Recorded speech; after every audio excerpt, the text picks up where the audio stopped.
ويسعد كل أوقاتكم يا صبايا، وأهلا وسهلا فيكم من وين ما كنتوا عم بتتابعوني. ورجعت لكم بفيديو جديد. معكم أنا فاتنة. حبيت أبدأ معكم بفنجان قهوة يكون على رواق هيك لحتى تحسوا بنشاط وطاقة وإيجابية. مو غلط إنه الوحدة تدلل حالها وتعمل هيك رواق لنفسها، حتى لو كان بفنجان قهوة. يعني قديش الموضوع بسيط، بس عن جد مفعوله كتير كبير. وبيقول المثل: إذا بدك تعرف ست البيت المرتبة، طلع على فنجان قهوتها وصينيتها. من هون بتبين إذا هي حدا بيهتم بالتفاصيل ولا لأ. بهذا الفيديو ما فيه كتير فعاليات ونشاطات. رح أدخل فورا معكم على المطبخ بعد ما خلصت شرب قهوتي، لحتى شارك معكم طريقتي باللحم بعجين السوري، تحديدا الحلبي. وهيك كان البيت كله خالص ونظيف. ويلا على المطبخ. واليوم رح أساوي لحم بعجين. هي المكونات. بالأول كنت عم حط البقدونس والنعناع، هون قلت لا بحطهم لحالهم. قطعت بندورة، كم سناية توم بس دخلوا هيك لتحت، بصل كتير صغيرة، وفليفلة ملونة خضرة وحمرة وصفرة، وكم عرق نعناع، وربطة بقدونس. قطعتهم هيك شوي قطعة صغيرة ورح ديرهم على الماكينة. بداية أنا ما بحب التصنع أو الفزلكات بالتصوير. يعني أي شي متواجد عندي أو متوفر فأنا بستخدمه، مو لأنه عم صور، يعني لأنه أنا هيك بحب، وهي طبيعتي وهي حقيقتي. وبالنهاية أنا أم ومسؤولة عن بيت وعم بطبخ لأولادي، فهي طريقتي بالطبخ لأولادي. يعني إذا شفتوني ما عم بلبس كفوف، شفتوا طريقة طبخي شوي مثلا ما لها هيك منظمة أو فوضوية، ما بعرف كيف، بس أنا عم بطبخ لبيت بشكل كتير طبيعي. يعني ما رح أقعد أتفزلك مثل هالعالم مثلا، أعمل كل شي على الأصول وكل شي مرتب وكل شي هيك. لا، هي الحقيقة. لما الأم بتقوم بدها تطبخ هيك بصير الوضع. المهم بعد ما شفتوا انه انا طحنت كل الخضرة، رح صفيهم هيك بالمصفاي لحتى تنزل منهم ميتهم، وبعدين نستخدمهم. بس كمان هذا الحكي ما بيعني انه احيانا برتب طريقة طبخي ومثلا منظمة اكتر من هيك. بس هذا كله بيرجع للظروف وللوضع وللوقت يلي عندك، واذا الاولاد موجودين بالبيت او الاولاد مو موجودين بالبيت. هذا كله بيلعب دور وحالة نفسية للأم وفضاتها. يعني ما انه شرط خلص انا والله الاولاد اليوم بالبيت، او انه ما عندي معدات كافية فيلا لا، أنا ما رح صور بترتيب، أو ما بصور والله بترتيب إلا إذا كانت متوفر عندي كل الطقوس. لا، الأمور اللي لما بتكون طبيعية وهيك يعني كيف ما إجت تجي أنا بحبها أكتر بكتير، وأساسا بحسها بتزبط أكتر وبتطلع أحلى. هلا بعد ما خلصت أنا طحنت الخضار وخلصت كل هذا، عم بجلي أغراض الماكينة منشان رجعهم محلهم وضبة وهيك أخلص منها. وأنا بما إنه مطبخي صغير فما بقدر أشتغل أي شي لحتى أرجع كل شي مثل ما كان أو لمحله. فخلصتهم ولكني هلأ يعني رح ضبهم محلهم مشان بلش بالخطوة الثانية. وبدي أنصحكم نصيحة للصبايا يلي ما عندها، عفوا يلي عندها جلاي، انه لا تغلطي غلطتي وتحطي اغراض الماكينة بقلب الجلاي. انا كنت بفكري بدي اني لما احطهم بالجلاي رح يلمعوا اكتر او ينضفوا اكتر، بس للصراحة هي لانه مو فضي لون الاصلي، فلما حطيتهم بالجلاي على الحرارة بهتوا وراح لونهم، وما بقى ولا طريقة يقدر يرجع لهم اللون اللي كان قبل. فهاي نصيحة بحب أقولك إياها، إنه لا تغلطي غلطتي، خليكي عم تجليهم على إيدك أحسن بكتير. وهي رفعناها محلها، ويلا للخطوة الثانية. هلا هون والله كان جوزي جايب لي لحمة شي 3 كيلو، أكيد أنا ما رح أستعملها كلها، فقطعتها هيك بشكل متساوي ورح بلش أقطعها مثل الأرباع هيك على قد كف إيدي لحتى رقهم وحطهم بالفريزر. هلا ليش انا بقطعهم هيك وبرقهم على شكل كتير رقيق او رباع؟ يعني وقت اللي بيكون بدي مثلا ربع نص كيلو باخد كيسين، وقت اللي بدي كيلو لحمة بطالع 4 أكياس. هيك فورا بتحل اللحمة، لأنه أنا ما بحب أعرضها للحرارة أو للميكروويف، إني حلها على الميكروويف. أحيانا بيكون واحد ما عارفان شو بده يطبخ فبيطالع اللحمة وبده يستخدمها فورا، فأنا مشان ما حعرضها يعني للحرارة ما في، بس طالع الكيس نص ساعة بيكون يعني داب، حتى لو كانت الدنيا شتاء وبرد. هيك قطعتهم كل الكمية، حطيتهم بالفريزر، وآخر شي أخدت الكمية يلي أنا بحتاجها. أنا رح ساوي شغلة كيلو لحمة بالإضافة للخضار، فبتطلع الكمية كتير منيحة ومناسبة لعائلة مثلا من 5 أشخاص. هون ما بعرف إذا انتبهتوا إنه أنا قبل ما أنزّل الخضار على اللحمة إني ما بدي إلكن عصرتها للخضرا، لأ هيك ضغطتها شي بسيط بإيدي لحتى أتأكد إني نزلت منها كل السوائل وما بقى في سوائل كتير. بعدين فورًا رحت والله غسلتن هدول الأغراض مشان ما يتراكم عندي جلي. هدول البهارات أنا باشتريهم هيك فرط من محل سوري، كنت جايبتن جديد لسه مالي مفضيتهم بالعلب. فبلشت إني تبّلها لهي اللحمة، حطيت لها 7 بهارات وحطيت لها معلقة فلفل أحمر أو بابريكا، وكمان رح نزّل عليهن شوية قرفة. أنا إذا الأكلة فيها لحمة باحط لها شوية قرفة يعني ما بتبين، بس مشان الزنخة، وملح كمان حسب الرغبة، وأكيد نعناع ناشف، ومعلقة دبس فليفلة ومعلقة دبس بندورة. طبعًا هاي الكمية هيك تقديريًا، إذا كان أقل بتقللوا وإذا كان أكتر من هالكمية كمان بتكتروا. وهلأ آخر شي بدي فرجيكن إضافة أنا ضفتها من عندي للحمة بعجين.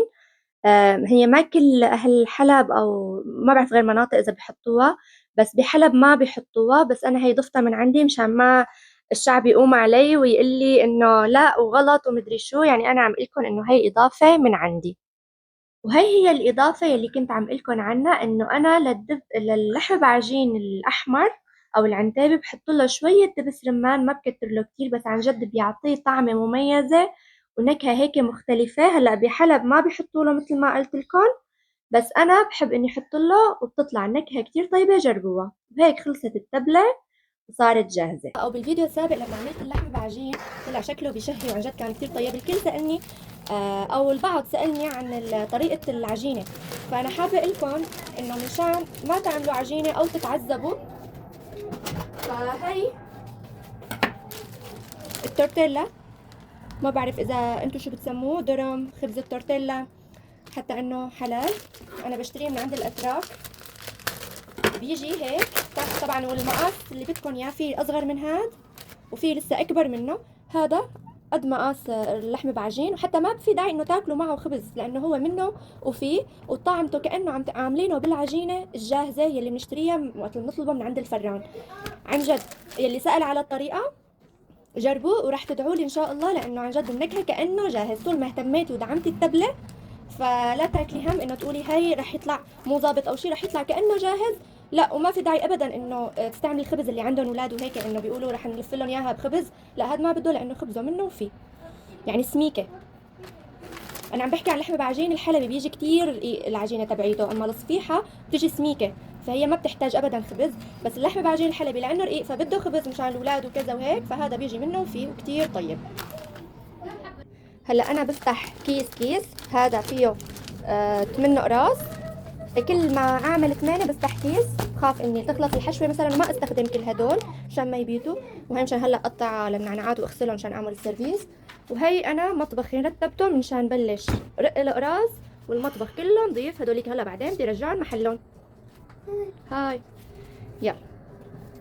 طبعا هون نضيف، رح بلش مدهم.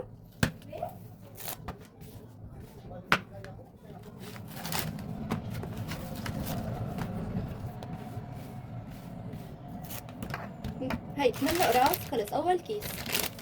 مشان يطلعوا كلهم نفس المقاس او طبقة اللحمة رح اعير بالمعلقة.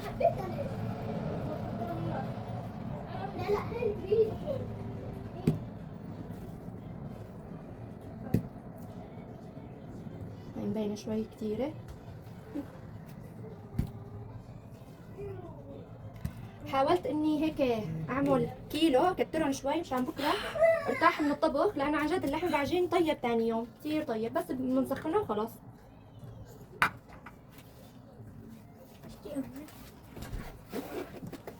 طريقة المد هيك بنحاول اول شي نوزع. انا ما بقدر البس كفوف انا عم بشتغل، يعني بالنهاية عم بشتغلون لبيتي.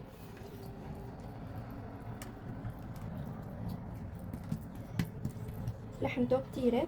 انا عم نقص لحمة مو انه كرمال شي، لانه اذا كانت اللحم بعجين لحمته كتيرة عن يعني عن المعقول فبتفسخ، بتصير كأنه عاملة شقف لحم على شقفة خبزة مثلا، حتى لسه بيتحمل انه ينقص شوي. نخلطه هيك شوي، ونحاول نوصل على كل الحراف مشان الحراف ما تتأمر او تحترق. صار جاهز. رح اعمل واحد تاني وهيك صار تمام. رح اخلص كل الكمية وبرجع لكم. هي عملت كمية منيحة،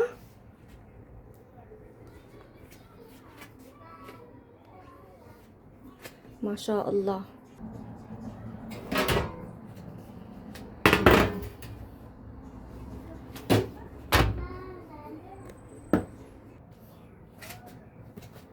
رح بلش احط الصينية لانه حميت الفرن. اساسا هي دائما اول صينية بتروح فحص او تجربة للفرن، حرارته بنعلي الصينية ولا بنوطيها كتير، يعني هاي الصينية تجربة. طبعا حطيت الفرن على 250، شغلته من فوق ومن تحت عشان يكون كتير حامي، لانه هاد ما بده من تحت انه يستوي خبز التورتيلا. بيهمني انه اللحمة تستوي وبس. شوف الحراف يعني عطت لون او تأمرت شوي فبيكون خلص. وبحطه بالرف الفوقاني، يعني اعلى لفوق مو بالوسط، اعلى بشوي. طبعا انا رح جهز طنجرة وحط بارضيتها محارم مطبخ، مشان هلا رح احط القراص سخنين وبغطيهم مشان يضلوا محافظين على الطراوة. وقت اللي رح يعرق القرص محارم المطبخ بيغب كل شي. رح اجهزها هون.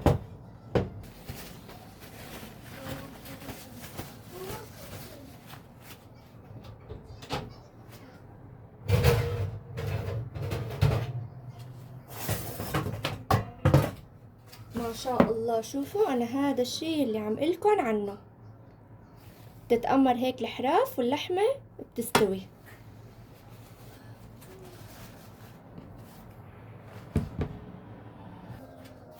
رح نشيل القرص، شوفوا بجنن. بما انه الصينية الاولى طلعت هيك النتيجة، فانا معناتها لازم اعلي الصينية لفوق مشان بعدها عن الحرارة السفلية من الفرن. ما شاء الله.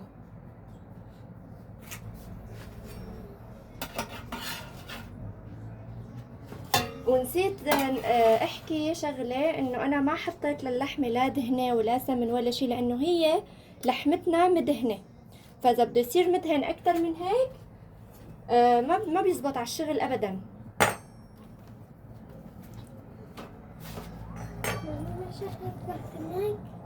ماما حبيبي بتحسن، بس انتبه الصينية سخنة. تعال حطها،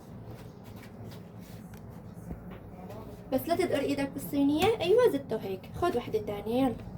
برافو عليك يا شاطر. يلا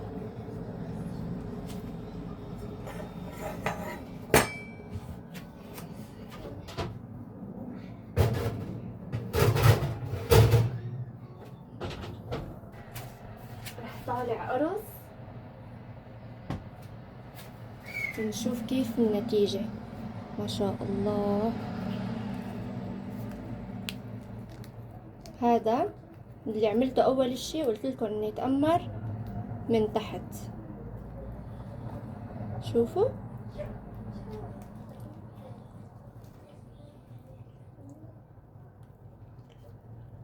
بجنن. امير تعال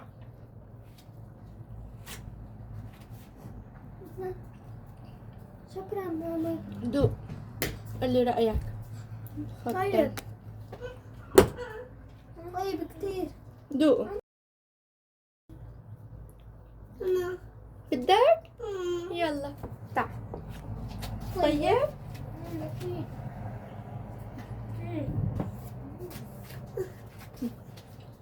وهي قرص تاني، هاي من الجديد. شوفوا هذا يلي ما تأمر من تحت. تعال خذ من هون حبيبي. سخن؟ يلا روح. ايه معلش روح حتى على الطاولة. ايش عم تقلي؟ ايش عم تقول؟ ما سمعت. عم اقول لك ارتاح، عادي ارتاحي. ليه؟ ليش تشتغلي؟ صار لك 6 ساعات. لا ماما مو 6 ساعات، انت زعلت علي لانه انا صار لي زمان عم بشتغل؟ لا انه تعبتي. يا روحي انت، ما فيني اتركهم لانه بتخرب اللحمة بعدين ماما. الولاد تطلع عبالهم كل قصة. هذا ابني طلع على الكاميرا لقى مكتوب 6 فهو فكر انه انا صار لي 6 ساعات عم صور. انه يعني 6 ساعات عم بشتغل. ما شفت الغطا عرق بمسحه. هاي طلعت وجبة. ولهون بكون وصلت معكم لنهاية الفيديو. بتمنى ما تنسوني من اللايك والاشتراك وتفعلوا زر الجرس لحتى يصلكم كل جديد، وضل أنا أتشجع نزلكم يومياتي وشارككم طبخاتي. ما رح أقدر أكمل بالفيديو أكتر من هيك لأنه عن جد كتير أكل معي وقت وكتير كان الفيديو متعب. لا تنسوني من اللايك. شوفوا لي هالمنظر، شي بشهي القلب.